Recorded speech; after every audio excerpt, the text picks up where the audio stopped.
EMAs, extramarital affairs. Most people feel that if infidelity has occurred in a relationship, that the relationship cannot survive this particular type of situation. However, studies show that EMAs are most prevalent actually in people who cohabitate, not people that are married. When you are in a situation where you have infidelity in your relationship, I would just encourage you to not give the EMA or extramarital affair more emphasis or more power than the overall relationship. Example, you and your spouse have been married for a number of years, let's say anywhere between 5 to 10 years. Unfortunately, you find out either via text, social media, or the spouse actually may confess that they have been unfaithful. Of course, you're devastated. The trust is broken. But do you allow one instance of an error in judgment to overshadow an entire relationship that you built with someone?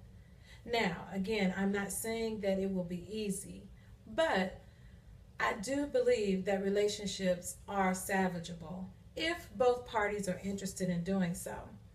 If you've experienced infidelity in your relationship, it's not the end of the world. Again, you can survive it. Some of the key tips that you need to consider if you want to salvage your relationship are: number one, you need to seek professional assistance. That can be in the form of a counselor, it can be in the form of a minister, but you need some wise counsel to help you navigate that particular journey. Number two, you do not need to know every detail of the incident in order for you to move past it. That is just like throwing salt in a wound and doesn't help you move forward.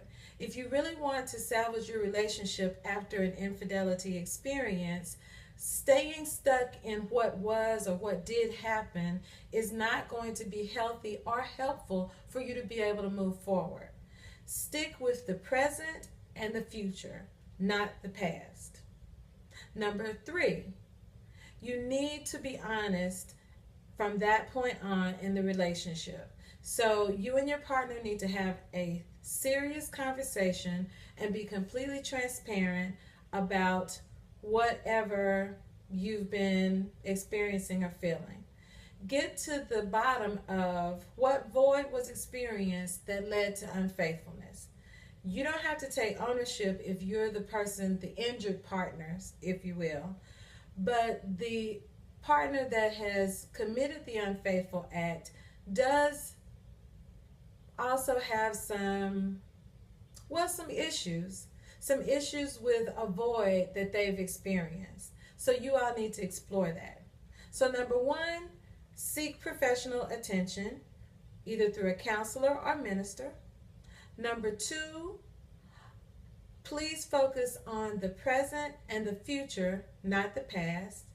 And number three, make sure that you and your partner agree to be transparent and honest with each other as you move forward in the relationship. It will take time, but the relationship is salvageable.